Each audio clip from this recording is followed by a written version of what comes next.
Hola, esto es Sonreír Todavía y hoy estamos con Carmen Inver Brugal. Hola, soy Rosa Rita Álvarez y súper feliz con tener aquí a mi amiga Carmencita.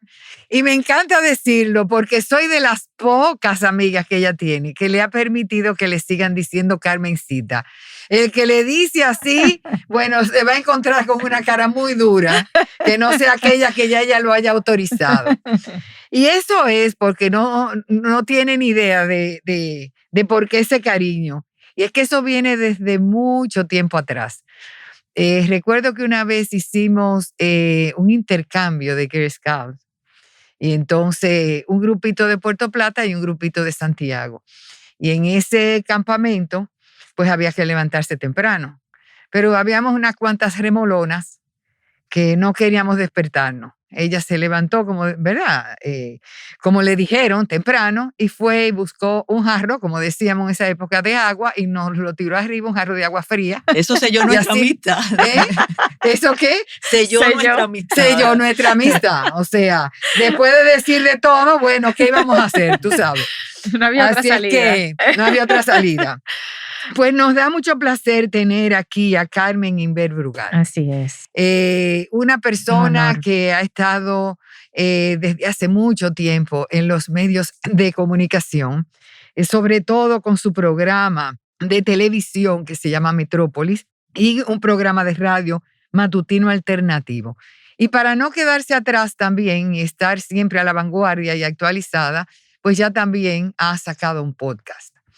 Pero Carmen fue procuradora fiscal del distrito, fue jueza de instrucción, jueza suplente de la Junta Electoral del Distrito Nacional, juez de la Junta Central Electoral, que realmente sé que como ha sido tan reciente, pues definitivamente el que no la conocía antes, cosa extraña, pero bueno, la tuvo que conocer en esta ocasión.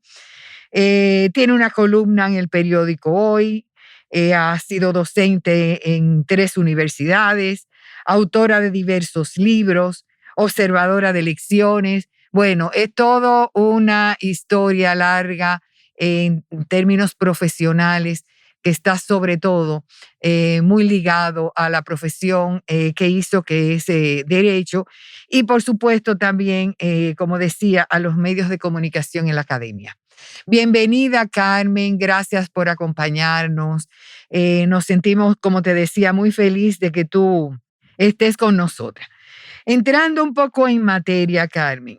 En el Ministerio Público sabemos que la investigación es vital para la instrumentación adecuada de los casos que llegan allá como denuncia. Ellos requieren de recursos financieros, de recursos de personal y de recursos digitales. En el caso o en el momento en que tú estuviste en esa posición, nos gustaría saber, ¿realmente tú tenías los recursos suficientes para poder trabajar en esas 3 áreas? Me imagino que la parte de digitalización no es como es ahora, pero ¿cómo era, cómo se tenía que llevar ese trabajo, ese día a día, esa parte, diríamos, operativa en el Ministerio Público? Bueno, primero yo también me siento muy bien aquí. Me siento en familia, en confianza, y además de eso que recuerda Rosa Rita Álvarez Curi, nosotros de alguna manera hemos seguido ligada a través de diversos trabajos, de diversos afectos que nos unen. Y para las nuevas generaciones eso es interesantísimo que se mantenga ese vínculo que aunque uno no se frecuente de manera habitual, pero sabe que ahí hay una amistad y que ahí hay algo que nos conoce desde que tirábamos jarros de agua fría. Eso es muy bueno, sobre todo esos contactos provincianos que existían antes. Pues mira, Rosa Rita, cuando habla de digitalización, a mí hasta me sorprende y me hace gracia, porque yo soy de la época del papel carbón. Eso no lo sabes tú. No. Era la máquina de rollo, tú hacías tu interrogatorio, Ujú. el secretario iba escribiendo con un cigarrillo en la boca y tecleando con la Olivetti. pero había todo. Olivetti era la Sí, la marca máquina. de una Sí. máquina. Mira, también hay que Sí, explicar eso. Sí, hay que explicar porque Entonces, cuando yo oigo lo de los recursos, evidentemente que siempre se necesitan y se van a necesitar recursos, pero era una época donde se unía el amor y el compromiso por la función, y que posiblemente, y yo sé que para la generación millennial debe ser un absurdo lo que te voy a decir, pero en ese momento el recurso era tener el papel carbón, la camioneta para ir a hacer el allanamiento, la visita domiciliaria, y para visitar la preventiva o la victoria. No olvides, usted que es la más joven, que el distrito abarcaba lo que hoy es el Gran Santo Domingo, es decir, la jurisdicción de la Fiscalía del Distrito abarcaba Los Frailes, abarcaba Villamella, imagínense ustedes. Naturalmente había una población mucho menor y requerimientos muy diferentes a los nuestros. ¿en qué época era esa? Bueno, eso es terminando los 70, comenzando los 80, hasta muy adelantados los 90. En esa época, ahora que se menciona como una conquista, algo que es ilegal, que es la independencia, porque la Constitución de la República no habla de un ministerio público independiente, tiene una designación del Poder Ejecutivo. En esa época llegó al distrito al quien le llamaron el fiscal del pueblo, que fue Julio Ibarra Ríos, Correcto. que no tenía que ver nada con el presidente que lo designó, porque él venía primero de la izquierda idealista, esa de Manaclas, y su hermano fue muerto en una de esas guerrillas, Luis Ibarra Ríos, y además era muy cercano al profesor Juan Bosch, pero hizo una de las fiscalías históricas que se ha hecho aquí en la República Dominicana. Pero volviendo a lo que se necesitaba disposición, seriedad, compromiso. Imagínate que éramos 17 ayudantes fiscales para todo el distrito.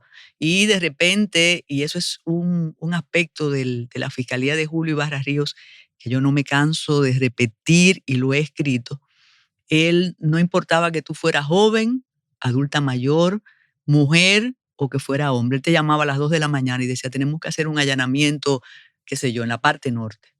Y tú te ponías tu faldita, una corbatica uno se ponía e iba. A mí me sorprende cómo se ha transformado, y es de manera positiva, naturalmente, y sobre todo la tecnologización del Ministerio Público, los vehículos. Uno tenía una vida casi monástica y después cuando fui juez también, pero ahora ya son parte y tú lo ves con escoltas y con mucho tecnología de celulares, qué sé yo. Después que tú terminabas tu función, tú ibas a dar clases o te ibas a tu casa, pero los recursos no determinaban en esa época la función. Yo sé que ahora posiblemente sí sea un factor con las exigencias de la época que se necesiten más recursos, sin dudas. Ya. Hay algo que tú realmente mencionas y me llama un poco la atención. Tú hablabas de que llamaba a las 2 de la mañana para un allanamiento. ¿Era que a esa hora se podían hacer allanamientos también? Sí, porque no vamos, si lo decimos así, podríamos pensar, sobre todo para ustedes, los más jóvenes, que era un mundo ideal. No, veníamos de pasar unos periodos de autoritarismo muy fuertes en el país. No necesariamente como en la era de Trujillo, pero había restricciones al ejercicio de las libertades públicas de verdad ostensibles. Entonces, no existían. Yo siempre decía que con el artículo 8 de la Constitución anterior se hubiera podido enfrentar a Joaquín Balaguer exigiendo los derechos que estaban ahí, pero no se podía por otras razones. Entonces, sí, uno podía hacer allanamientos a esas horas, igual que lo que ahora ha vuelto, que era el tránquenlo. Uno tenía mucha libertad para llegar a un lugar y decir aquí todo el mundo va preso. Que por eso vino la demanda de modificaciones y de transformaciones para que eso no ocurriera, porque no se puede presumir la culpabilidad de nadie. Tú te pueden ver con el revólver en la mano, pero tú eres inocente. Pero sí hacíamos visitas domiciliarias a esa hora, y también asistir a las autopsias. Eso era una situación un poco difícil, pero si se hacía a esa hora, tú tenías que ir a decir, encontraron en el estómago 2 cacaritas de tomate, por ejemplo. O sea, era otros parámetros para Lo que correspondían a esa época. A esa época, sin duda. Igual que, bueno, privarte de la libertad durante un tiempo y tú decir, ¿y dónde está fulano? Por razones políticas también. Yo le comentaba a unos amigos en días pasados, cuando vi a muchos presuntos inocentes con grilletes y cadenas y demás, un escándalo que hubo cuando a Roberto Duvergé lo llevaron esposado al Palacio de Justicia, y nosotros nos opusimos a que eso ocurriera, y salió en la prensa y todo, porque no se debe tratar así al prevenido. Poco por los derechos humanos. Exactamente. Y el respeto a la Constitución. Claro. Y precisamente, doña Carmen, que quería saber cómo un juez o una jueza puede precisamente lidiar con eso, que usted habla, con la presión mediática, que a veces condena. Eso es terrible. Eso es terrible. Eso los doctrinarios le llaman el populismo judicial. Y también hay lo que se llaman jueces estrellas. No sé si ustedes recuerdan a Garzón. Garzón fue una estrella del mundo judicial. Entonces, que es muy difícil. Una estrella que se terminó apagando. Absolutamente. Como Moro en Brasil. Exacto. Entonces, yo recuerdo cuando comenzaron los cambios, que hablaba con uno de esos señores que fomentó los cambios aquí a través de organizaciones de la sociedad civil, que todavía a mí me llamaba la atención que un juez o un fiscal estuvieran, qué sé yo, en el mesón de Bari. En la época mía y de otras personas que ahora tienen posiciones muy importantes en el Ministerio Público y en la Judicatura, eso era realmente impensable. Porque si tú tenías un caso, yo no podía tomarme un trago contigo o comentarte algo, porque ya eso era prejuzgar. Pero volviendo a lo que dices, es muy difícil contrarrestar la presión. Yo te voy a decir, bueno, son personas, decía Yocerán, un teórico del derecho civil, que lo que más se parece a Dios en la tierra es un juez, por el poder que tiene. El juez va a decidir tu libertad y tu patrimonio. Entonces, para hacerlo necesitas serenidad, sensatez. En los países donde existen los jurados, en Estados Unidos, a los jurados lo alejan, no le permiten ni siquiera leer periódicos. Yo no sé ahora si le permitirán un celular, que sería lo mismo que permitirle leer periódicos, porque la presión es muy fuerte. Entonces se necesita tener una asunción del oficio para que la calle te diga que es Barrabás y no Jesús, y tú sepas quién es la persona a quien debes dictarle sentencia, condenatoria o de descargo. Y entonces, precisamente, comparado a esos años 70, 80, ¿cómo se encuentra la justicia hoy día comparado a esos años anteriores? Bueno, dependiendo la perspectiva. Y hay unos cambios realmente extraordinarios, porque ahora hay una carrera judicial, que yo no sé por qué a veces en la calle te demandan tanto para el Ministerio Público como para los jueces. Quítalo, ponlo. No, es que hay una carrera. En la época donde yo funcioné como servidora judicial, era el Senado que te elegía. Pero ¿cómo? En los pueblos tú eras amiga de un senador o el presidente de turno decía, yo quiero que sea Carmen Inverrugal la que sea juez. Y entonces era así. Ahora hay todo un proceso. Fíjate que hay un escalafón, lo que debe ser. Desde juez de paz, tú podrías llegar a la Suprema Corte de Justicia. Entonces, eso es un cambio real. Hay que respetar la carrera judicial. Hay una formación que en otra época no había. Eso sí podríamos discutirlo aparte, porque ya eso está circunscrito en la formación general que tenemos ahora, porque posiblemente en la época de la señora Álvarez Curi y la mía, el ABC del pupitre con una tablita te formaba más que 10 maestrías. Ahora yo pienso que hay personas con maestrías que son ágrafas, pero tienen unos títulos y entonces eso es, te lo toman en cuenta. Pero en ese aspecto realmente hay un cambio. Y naturalmente, dependiendo, porque siempre va a depender de ti, es casi impensable que un presidente de la República te llame y te diga, yo quiero que tú me condenes o me descargues a alguien. Esos son parte de las fantasías, igual que para decidir elecciones o para decidir otras cosas, pero eso está en el imaginario. La presión de la calle sí es importante, pero volviendo al principio, sí hay un cambio, claro que sí que hay un cambio. ¿Tú piensas que ese cambio tiene mucho que ver con ese desarrollo de la tecnología, este uso de las redes? ¿O tú piensas que es una combinación de eso junto con lo que son los medios tradicionales? ¿Cómo tú Tú dices valoras eso? La la presión. presión, sí, Ujú. los medios son, y hay algo. Y vuelvo a Garzón, del juez Estrella, a mí me llama la atención que servidores judiciales estén en las pendencias de las redes y puedan responder y puedan decir. Vuelvo al principio, son diferentes, la función de un juez y de un fiscal son tan diferentes a la de cualquier otro servidor que no pueden exponerse. A mí no me interesa saber cómo piensa un juez que está conociendo mi caso, de mi caso naturalmente. En el aspecto ideológico sí es bueno saber qué tú piensas, si está con el aborto, si está con la unión entre iguales, si crees en el matrimonio o crees en las uniones libres.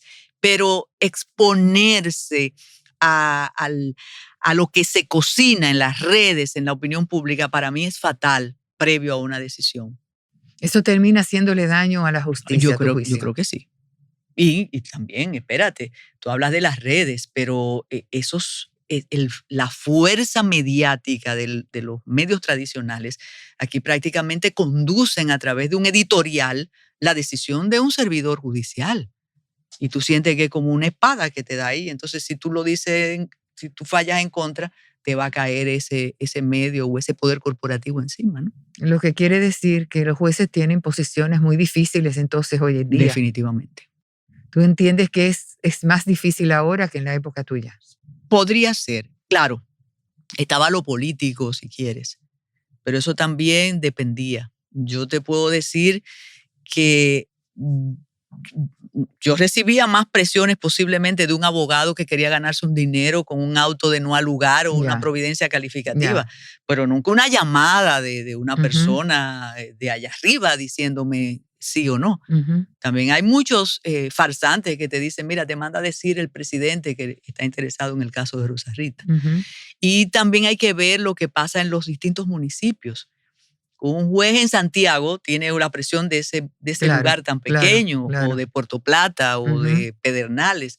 Entonces se necesita entereza y ujú, firmeza y seguridad al momento de ley y decisión. ujú. Y precisamente antes de pasar a una duda que tenía precisamente con el antes y ahora de las mujeres, ¿tendrían que tener algún código de ética ellos? O sea, dentro de lo que se pueda recoger precisamente ese tema de la presión mediática, porque precisamente eso puede influir en la decisión que tomen. Bueno, es que el código de ética se tiene y la formación también, pero ¿cómo tú vences esa presión? Ya eso es muy, muy intuito persona, ya eso es lo que tú vas a decir, o cuando llegues a tu casa te va a decir tu pareja o tus hijos, mira, pero quieren que condenes a fulano, o tú tienes el caso de Perencejo, ¿qué tú Ujú. haces? Bueno, no hablar de ese caso en tu casa o no, es muy duro. Y resistir visitas también de los Sí, involucrados, que eso sí. ocurre con mucha frecuencia, o de los Ujú, abogados y ujú, demás. ujú, ujú. Eso. Hay más mujeres hoy en día en la justicia, lo cual es importante. Hay un porcentaje mayor que, por ejemplo, en el Congreso, Ujú. que en el funcionariado. O sea, el porcentaje es más alto. Sin embargo, yo te preguntaría, ¿tú piensas que hay una diferencia en términos de la cantidad de mujeres que hay con relación a la posición que se espera que tengan en defensa de los derechos de las mujeres? Lamentablemente no. Y lo digo, eh, iba a decir entristecida, pero quizás es enfurecida, sí hay más mujeres en la fiscalía, en las posiciones importantísimas del Poder Judicial, que de hecho desde hace un tiempo eh, había en la Suprema, y en el día a día hay más, y se forman más, como en las universidades, y eso tú lo sabes. Pero no, incluso esas demandas de que queremos más mujeres en los cargos públicos y después nos dejan solas. Aquí hubo un ejemplo político que no tiene que ver con tu bandería, y yo pienso que para que el feminismo, el nuevo feminismo, que ahora desconoce trabajo como los tuyos, los míos, Rosa Rita, ya eso es la política también se metió en eso.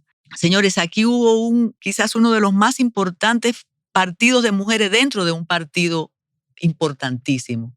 Esa organización se llamaba FEDOMUSDE. Ujú. Y esa organización no apoyó a una mujer candidata de ese mismo partido. Entonces ya con eso tú dices, ¿y qué fue lo que ocurrió? Y aquí hace rato que estaríamos preparados para tener una mujer optando por una candidatura a la presidencia, digo, con seriedad y con las condiciones, pero no nos pasa. Y sí, cuando asumimos las posiciones, no actuamos como debería ser. Yo siempre recuerdo aquello de Margaret Thatcher. Estábamos muy contentas porque Ujú, Margaret Thatcher ujú, era ujú. esa poderosísima Mujer de hierro. mujer de hierro, pero nada que ver al contrario, al contrario. Y eso es descorazonador realmente. Realmente. Y con el tema de precisamente conversando sobre las mujeres, ¿por qué aquí en este país ha sido difícil poder aprobar o reconocer los derechos de las mujeres y aprobar las tres causales? Bueno, tú sabes que con las tres causales, y ahí vuelvo a incluir la señora que está a tu siniestra, yo pienso que las tres causales significan una claudicación ahora mismo de las que éramos feministas en el siglo pasado. Porque aquí nosotras planteamos la despenalización Es pura y así. simplemente, y ni siquiera las que Ujú. están en la calle quieren reconocer eso. Pero no porque el aborto sea un método anticonceptivo, ni que porque sea la maravilla de que, ay, estoy embarazada, voy a suprimir el embarazo, sino porque es una opción. La maternidad no es una obligación, es una opción. Pero yo pienso que se negoció y está la claudicación maravillosa de las tres causales que no entiendo por qué no se aprueban. Yo pienso que eso es una insensatez, un abuso, una tosudez absurda. Una tosudez, porque además eso nunca ha debido estar en el Código Penal. Piénsalo un momento. Es que eso te estremece, de que alguien tenga que decidir lo que yo quiera hacer, y si lo hago, entonces me castiguen, me sancionen, me impongan una condena de 20, 10 años, 30 años, que por cierto las estadísticas te dicen que la mayoría de las mujeres que se han visto en ese trance, porque es un trance, tienen 2 hijos antes o tienen uno, tienen una situación muy dramática. Y cuando digo dramática, ojo, porque puede pensar solo en las mujeres de sectores desprotegidos. No, las mujeres de clase media y clase alta utilizan y tienen el mismo drama, pero van donde su ginecólogo de turno y le van a suprimir el embarazo sin ningún problema. Y después van a cenar con el sacerdote de la iglesia que le corresponde en su territorio. Entonces, ¿por qué mantener ese desequilibrio, ese riesgo para la salud de la mayoría de las mujeres que se ven ante ese conflicto? Porque siempre reitero, no es mujeres del mundo aborten, es cuando te veas en la necesidad. Hacerlo sin que te venga a buscar un agente del orden y te castigue y te sancione. Ujú. Te digo, eso es absurdo. Que por cierto, veo que el asunto está muy callado aquí, de modo que parece que eso se va a aprobar. No sé qué agua bendita hubo por ahí, o tú me das y yo te doy. Y yo pienso que sí. Bueno, la verdad que eso es una tragedia para las mujeres, porque además de que están en la situación difícil de tener que tomar una decisión de esa naturaleza, les afecta mucho en términos psicológicos, que es algo que Mm. la gente a veces no entiende y no valora. Entonces, si arriba de eso también va a recibir una condena una condena pública, porque el que esté castigado penalmente, en caso de que fuese así, es una condena pública. Y además de eso, esta condena penal, diríamos, o sea, eso sería una barbaridad. Y no solo eso, lo que se pretende, que también los médicos, como una forma de impedir que ellos lo hagan adecuadamente. Entonces, es una barbaridad. Eh, Como tú dices, esto no entiendo por qué no sucede. Sí sabemos de muchas razones por qué no sucede, lo que sí que avergüenza que sea de los pocos países. Se habla mucho que realmente no se haya aprobado. Se habla mucho de que es la influencia, por ejemplo, de la iglesia, pero tú te preguntas, iglesia hay en todos los otros países donde está aprobado. La de aquí no es distinta a las Ujú. otras. Pero bueno, Hay otros temas que usted ha tratado, que es el tráfico de mujeres, precisamente, otro tema bien difícil que debería de tratarse mucho más en el país. Asimismo, tema de la prostitución. ¿Qué mirada tiene usted al respecto? Mira, y esta señora podría hablar mucho sobre eso también. Con lo del tráfico de mujeres, incluso una investigación permitió la publicación de un texto que se llama Tráfico de mujeres, visión de una nación exportadora, auspiciado en esa época por Sé Mujer, o el grupo que dirigía Luz María Abreu. sí, mujer. A mí me correspondió visitar ciudades europeas donde estaban estas mujeres traficadas que además desconocían su destino, desconocían a dónde iban después de buscarla a esos parajes. Pues la llevaban engañada. Claro, la llevaban engañadas y de verdad no sabían. Se alcoholizaban porque es parte del rejuego seductor con aquella miseria, porque es una miseria humana que ellas van a seducir, Ujú, porque es de baja estofa el ujú. asunto. Entonces, para seducir al cliente tenían que tomar muchísimo alcohol, o tienen, espérate. Lo que ha variado es que yo me atrevería a decir que muchas ya sí saben a lo que van. Eso también cambió la percepción de los roles en cada una de esas familias y me correspondió ver muchos lugares en Palmarito, en La Vega y en el este, donde estaba la foto de la madre que estaba en Europa, que había muchos sitios, nosotros vimos muchos sitios, se llamaba Altagracia, Marillita, y el marido esperando el dinero que le mandaba. Así es. Eso es Ujú, algo que tú ujú. dices, ¿cómo? Desgarrador, desgarrador. Entonces la foto de ella sabiendo tú lo que ella está pasando allá, Ujú, porque aquello es, bueno, casos realmente demoledores, de ujú. maltrato, porque un europeo eh, común y corriente no se atrevería jamás a hacerle a una igual, a una mujer igual a una italiana, una francesa, una española, también en Grecia descubrimos, no se atrevería jamás a maltratarla, pero a la dominicana sí se lo hacían o se lo hacen. Pero ahora creo que ya no hay ese desconocimiento, ya hay una ilusión Ujú. sin imaginarse. Óyeme, A desde lo que que llegan van. le quitan el pasaporte, por Dios. Y no pueden salir, son Se lo, esclavas se lo realmente. trancan, sí. Ujú. Pero ellas van con la idea de que a la vecina Le vino y fue puso bien, que está una mandando peluquería dinero. y le manda al muchachito los tenis. Ujú, Entonces sí tendría que haber regulaciones para la trata y déjame decirte, se ha logrado mucho de los 90 ahora.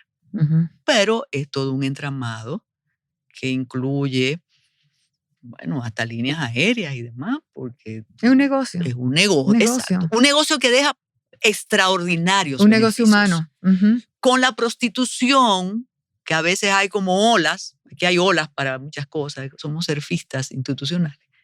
La prostitución en nuestro país no está prohibida. El proxeneta sí, y la prostitución de menores sí, pero yo no veo, porque tú paseas por las ciudades nuestras y tú ves la prostitución en la esquina. Entonces tú vas a decir, bueno, ella lo puede hacer, ujú, pero ¿a quién le está rindiendo beneficio? ujú, Tiene atrás un proxeneta, ujú, posiblemente con una posición de poder importante, que de los 500 que tú haces, tú le vas a tener que poner los 150. En el caso de esa prostitución, yo no estoy de acuerdo con la restricción. Sí al que la expone al asunto, sí al proxeneta, pero en relación al tráfico se ha logrado mucho, pero no se aplica como debería aplicarse. Bueno, antes de concluir, yo creo que deberíamos de tocar un tema que nosotros tenemos muchísimo deseo de conversar y es precisamente la parte de comunicación. Sí, Carmen, la verdad que tú has tenido todos estos, diríamos, estos trabajos en la justicia y cuando tú sales de ahí, tú vas a tus programas, a los programas que mencionamos ahorita de televisión, de radio. ¿Qué atractivo tiene para ti la comunicación? ¿Por qué tú te involucras tanto con la comunicación? ¿Tú sientes que es una forma de tú explicar lo demás que tú has estado haciendo? Porque sabemos que tú muchas veces sigues tratando temas vinculados a tu profesión. Pero ¿qué atractivo tiene para ti la comunicación? ¿Y en qué medida tú sientes que es de utilidad para las personas que te escuchan? Yo creo que sí, y es curioso, no, pero es un continuo. Yo dejo la función pública y paso a la comunicación y nunca lo dejo. Incluso ahora la más reciente responsabilidad que tuve, yo no dejé jamás de estar en ninguno de los dos programas, naturalmente, con las restricciones que la función involucraba con algunos temas. A veces he llegado a pensar que quizás mi vocación primigenia fue comunicar, porque además yo soy escritora, pero no sabíamos en esa época que eso se podía estudiar, que tú podías ser periodista per se, pero yo pienso que por esencia me gusta la comunicación y lo soy con el riesgo de que no he podido hacer la transacción que convierte la comunicación en un negocio excelente que me permitiría vivir, mira, muy bien. Que serían las dos cosas, ¿verdad que sí? Entonces la satisfacción del oficio y el ingreso que te lo proporciona. Exacto. Lo segundo te deja un poco coja. Porque a veces yo digo, bueno, y ahora que tú me lo dices, porque a veces uno, cuando oye a otra persona, uno dice, pero es verdad. Entonces yo digo, bueno, radio, televisión y una columna, y yo veo a muchos señores muy importantes, muchas señoras muy importantes que hacen eso. Radio, televisión y una columna. Óyeme, y les va muy bien. Entonces, es que yo estoy fallando. Claro. Sin embargo, mira, desde 1992 estoy en el Matutino Alternativo, que es un proyecto muy, muy entrañable. Bueno, yo he ido allá. Exactamente. Yo soy invitada por ella, al Matutino. Y desde 1998 en Metrópoli, la columna de la vida entera. Yo mandaba artículos desde Puerto Plata a los periódicos, hasta que ya ahí tengo uno fijo desde hace muchísimo tiempo. Muchas personas ligadas a nosotros tres participaron en el Matutino. El Matutino es como un nombre ahí que se queda ahí. Y me encanta realmente. Pero quisiera como... Es verdad. el asunto, pero no. Algo hay. Carmen, la verdad que nosotros hubiésemos querido seguir conversando contigo. Teníamos, cuando nos sentamos a ver qué le preguntamos a Carmen, teníamos unas cuantas cosas más. Pero bueno, ya se ha terminado el tiempo. Y lo que sí no queríamos es que te fuera sin realmente que tú nos dijeras qué te hace sonreír. Despertarme cada día y ver el amanecer y saber que alrededor mío las personas tratan de ser felices también con todas las limitaciones que ahora tenemos. Yo decía antes, lo que pasa es que la pandemia cambia. Escuchar unas avecillas que me susurran todas las mañanas frente a mi ventana, eso me hace feliz o me da fuerza para intentarlo ser 24 horas. Y al otro día otra vez vuelvo. Maravilloso. Mil gracias. Te da energía. Exacto. Mil gracias, Carmen, Mil para gracias. Liliana y para mí. La verdad que ha sido un gran placer. No, yo me estar siento en contigo. familia con una timidez para tratar a Liliana como una persona adulta. Pero muchísimas gracias a ustedes, realmente. Gracias, Bueno. mil gracias, de verdad.